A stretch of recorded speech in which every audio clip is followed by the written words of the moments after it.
In this video, we will learn about the type of activities. These are the activities we have created in Primavera P6.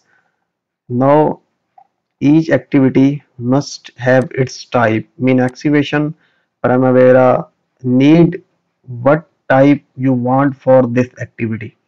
Viewers, for this you have to go to general. You have to select your activity and go to general. When you will go to general, here you will find the code of the activity, name of the activity, and the project with which activity is associated. After that, there is a activity type. This is most important thing that you must know, because if you select wrong option, your whole planning, whole project planning, whole scheduling will be disturbed. Whereas when you will click here, you will find these type of activities which are by default, and you cannot add by yourself. These are default activities, and mostly these are the few types that are considered to be type of the activities. Your first activity is finish milestone. This is the type of activity in which you don't need the duration. Mean you do not need the duration for activity. Mean how we use it.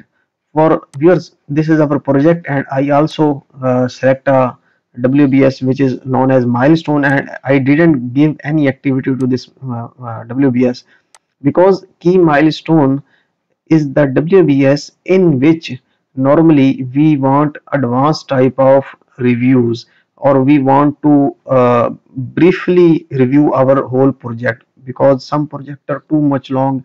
There are too much of WBS, too much of activities, but we will focus on few 5 6 activities that will we think that will our management think the project can be controlled. So that is why we always make a key milestone WBS, and in this WBS we will add few activities like for example, in substructure, no one sometime management don't want, or your client don't want, don't interested in each activity. They also want to know about the completion of plinth beam, because in substructure the final activity is plinth beam. After plinth beam, the other activities are not mandatory to complete the level. They can be run with starting the superstructure also. So our client or our management want to analyze, review this whole substructure. So we will do what we will do. We will create activity and we will name it completion of plinth. So we have made activity and we name it completion of plinth. So what we will do, we will assign this activity finish milestone, and you will see when I assigned finish milestone to this completion of plinth beam, the duration becomes 0, because this finish milestone do not want duration. This finish milestone always tell you when about the particular activities. Mean if our client is not interested in each activity, our client is just asking you to when your plinth is finished, what is how many days remaining to complete the your plinth beam, because client and your management know when plinth beam will finish, your substructure will be finished. So that is why we assign major activities. We think the activities that can locate or that can monitor the few more activities, or that can give us a clear picture. We assign these activities in key milestone, and then we give them a finish milestone activity type, and this will tell us the scenario. Viewers, now come to the next type.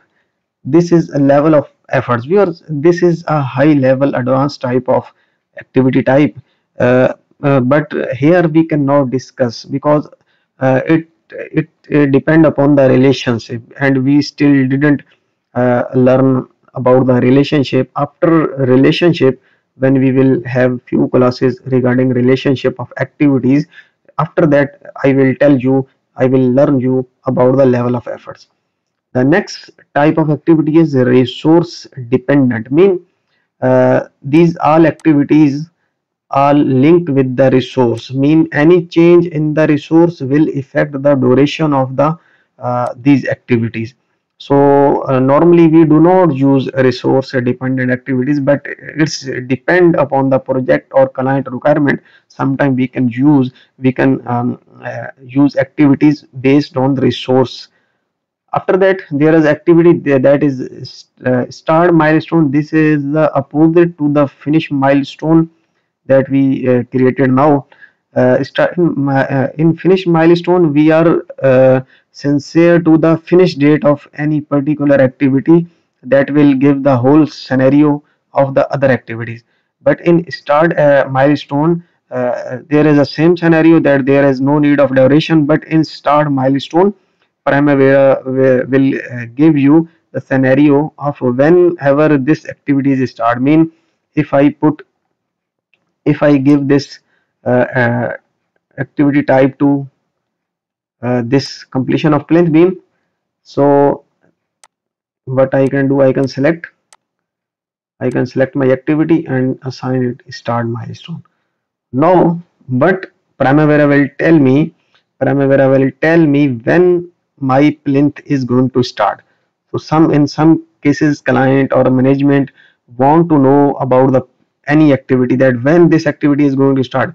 So you have put it in key milestone and assign activity type start milestone, and when this activity is going to start, you will know, or how much delay, how many days required to start this activity. Primavera will tell you on daily basis.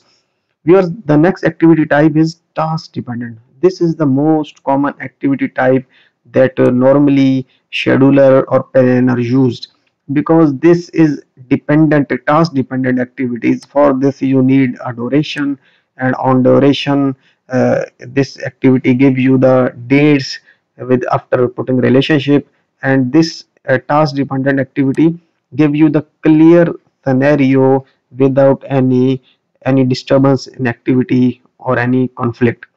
After that, the last type of activity is WBS summary. Viewers, we do not use a WBS summary type of activity. It is more advanced and it does not give you the scenario for planning a construction project. Hope that viewers you understand, and a request, viewers, also try to make schedule with me whenever you are watching videos. Also make schedule on your Primavera P6 and do practice daily basis. It's a game. When you will play with Primavera, you will become expert. Thank you.